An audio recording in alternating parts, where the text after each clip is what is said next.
Hey everybody, it's Betsy from Story Drawing Skills. As you may know, I saw this video by Super Death Show called You Should Make a Webcomic, and it really convinced me that I needed to make a webcomic.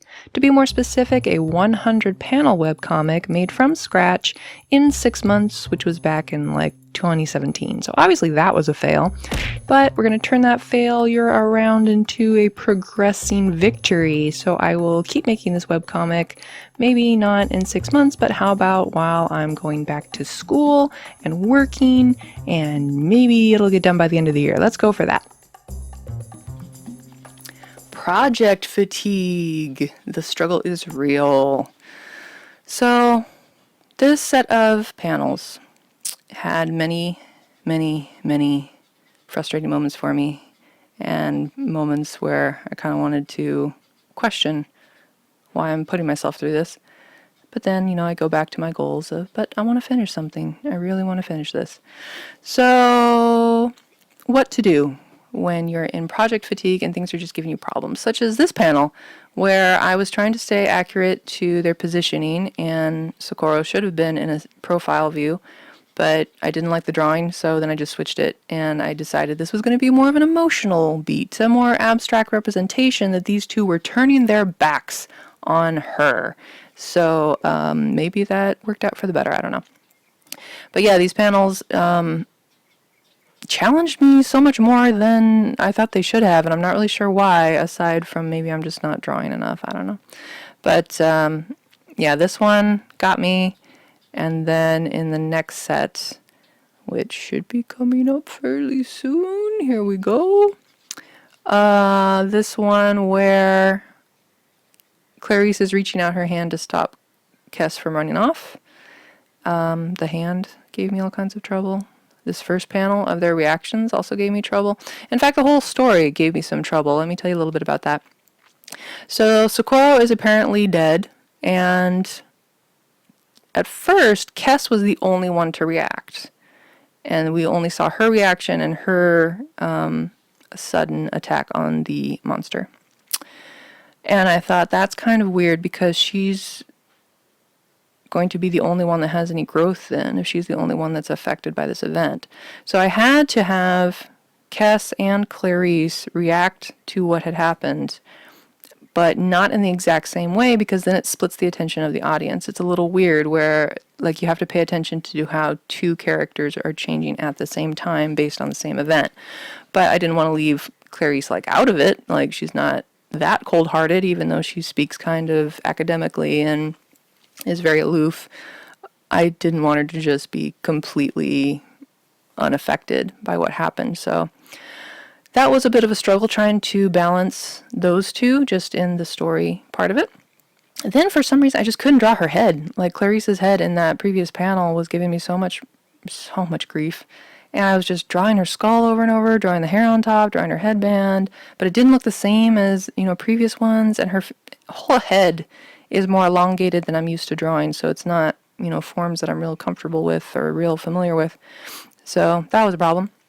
This panel, oh my goodness, I think the problem was in that red sketch, I was relying a lot on kind of abstract anime type, where it's incredibly simple, but it was really emotional, or at least, it had a real strong emotional vibe to me.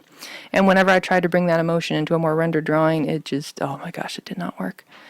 And then I didn't know what I was doing trying to draw this whole sheep. At some point I realized that when she was a rabbit in the beginning, she didn't have the whole rabbit outline around her, so why would she have the whole outline of the sheep around her here? It just doesn't make sense. So that research on mountain sheep kind of went to waste. This one too, oh my goodness, Clarice, what is wrong with you? Like, her hair was weird, her back was weird. I wanted her to twist and lean forward because, Kes is going away from her, but maybe I was trying to exaggerate things too much. I don't know. But that was a mess. I redrew, you can see me in pink there, going over, trying out different poses, different, double checking my anatomy, double checking my forms. But sometimes drawings just don't flow, and it wears you out. But I found, at least with these sets of panels, even when I was really tired, just trying to struggle with these panels, trying to struggle with this story, I found that if I just dedicated a time of the day to show up and work on it. Not even work on it necessarily, but just sit down, open up all my files, look at what I have left to do. Most of the time I would see something kind of easy that I could do, like, oh, I'll just draw, Clarice in this panel, or oh, I'll just fill in the color for this. And once I started working on that, I'm the kind of personality that once I get going, I don't want to stop. So I know myself well enough that I can just trick myself into getting started, then I'll keep going. But, oh gosh, that's an awful panel too. So, something went weird with her jaw and her chin. I even changed it after this whole video production. I just could not live with that awful chin. But I was trying to hide it under her cloak, and of course that never works. It's just like hands behind the back or in the pocket. It's just kind of like a big highlight of, I don't like how I'm drawing this. Others not so noticeable, like this one I didn't like her arm, so I just hid it behind there, because, guys, like, this is what I'm talking about. If something's giving you so much grief and wearing you out, sometimes you just gotta sacrifice it. But definitely show up. Have a dedicated time of the day. I have an alarm on my phone. Sometimes I don't always follow it. It goes off at 8 o'clock in the morning. And I'm supposed to dedicate my attention to just webcomic stuff, which doesn't mean I'm drawing the entire time from 8 in the morning till 12. But I usually have to stop and let my screen capture videos process. I have to transfer them over into the program that speeds them up so that they can be a smaller file size, because my computer is like literally at capacity. Every day I come and it's red and it's like, you're almost out of memory. And it's like, oh great, I can't afford to get more memory, so I just have to pause my work on my actual drawing of the webcomic to deal with all this video stuff and documenting. Tip, for those of you who think you want to document your very first webcomic, don't do it. Just don't do it. There's so much wasted time in trying to produce these videos alongside with your comic. But since I'm already in this deep, I have to just keep going with it. But if I could go back to past me, not future me, past me, I would tell her, like, just don't make videos. Don't do it. Just get the thing done first, and then you can talk about how many problems you had or whatever. But yeah, it is what it is. So I finally got these panels to a somewhat acceptable level of drawing skill. And lately I've been shading either with the purple on a layer that I know I'm going to multiply, or honestly just putting in the shading on the same layer, on the same flats layer, and hand picking the shading colors and not even caring about it, because I think there's something about doing things the exact same way every time also fatigues me. So if I just go with whatever way seems easiest for that particular session, I tend to get more done. These little like sparks where things impact are really throwing me for a loop too. Like, I don't do too many of that. I think I need to read more shonen comics or something and see how battles are fought and how you deal with those effects, because I found that I don't really know as much as I thought. Really hated this panel after I drew it, because the impact looks so flat, like maybe she hasn't even hit the rock yet. I realized later that most of the time when somebody gets flung back, you usually see like the cracked rock around where they landed, to show how hard they hit. And they don't show like that moment of impact that I chose to show, but it's whatever, it's already done. I really wanted her hair flying backward in that panel, but because her horns were also going backward, it just cluttered the silhouette too much, particularly since the horns are see-through. So having her hair going backward and being able to see it through those horns, it was just too much. I had to flatten her hair back down. Tried to put in some speed lines, but apparently I don't know how to do that. And I don't know, what do you say when you're running? Harg, ha, ha, ha. Yeah, I found that putting in sound effects is also not one of my strong points. I try to stick with just the whams and the whacks and try to stay more away from the biff and, I don't know, whatever other sound effects are kind of not helpful to me anyway. But, the sound of rock hitting rock, I don't know, what does that sound like? Not even sure. So there's the impact sound, wham.